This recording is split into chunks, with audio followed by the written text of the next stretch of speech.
Financial માટે view લઈ લઈએ. ટોપ નિફ્ટી ગેઇનર ગઈકાલે ઘણું મજબૂતી સાથેનું ક્લોઝિંગ વોલ્યુમ બેઝડ બાઇંગ આવ્યું. આજે પણ પ્રી ઓપનના તો સંકેતો છે કે મજબૂત શરૂઆત ફરી બતાવી શકે છે જીઓ ફાઇનાન્શિયલ. આપ કઈ રીતે ફંડામેન્ટલ્સ જોઈ રહ્યા છો?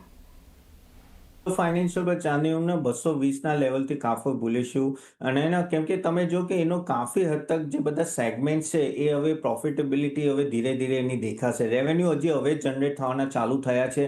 તમે જો કે એમનું જે એસેટ મેનેજમેન્ટમાં આઈ થિંક અરાઉન્ડ 18થી 20 નો નવા ફંડ એમને લોન્ચ કરી દીધા છે.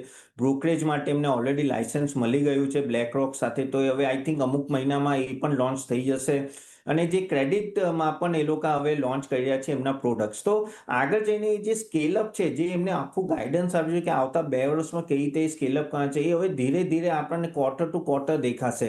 હમણાં આપણે વેલ્યુએશનની વાત એટલે ના કરી શકીએ કે પ્રોફિટ એટલો આવ્યો નથી એટલે તમને એવું લાગશે કે નો આ થોડું સ્ટોક વેલ્યુએશન આવી છે, પણ આ માર્કેટ જે છે ને પહેલાથી ડિસ્કાઉન્ટ કરી રહ્યું છે અને આગળ જઈને લેન્ડિંગ અને ઇન્સ્યોરન્સ અને બ્રોકિંગ બિઝનેસમાં સારું એવું એમને ગ્રોથ દેખાશે. ઓફકોર્સ એ બ્રાન્ડ છે અને બ્લેક રોક તમને ખબર છે $10 ટ્રિલિયન નો ઓલમોસ્ટ એનું એસેટ છે, તો એમની સાથે કોલોબરેશન છે એટલે બહુ મોટું કોલોબરેશન છે. અને એએમસી બિઝનેસ ઓલરેડી બહુ સારું બધા ચાલી પણ રહ્યા છે.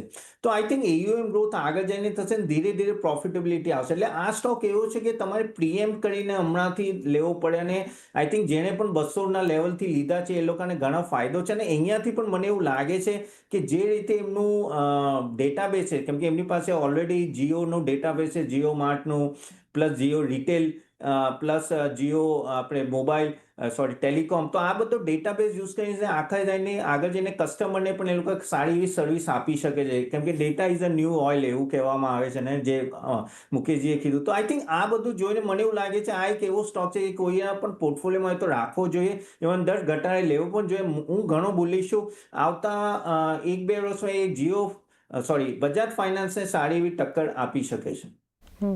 તો એક વ્યૂ ઓવરઓલ આપણે જોઈ રહ્યા છીએ, એક બુલિશ છે ખાસ કરીને આપણે જીઓ ફિનાન્શિયલ માટે.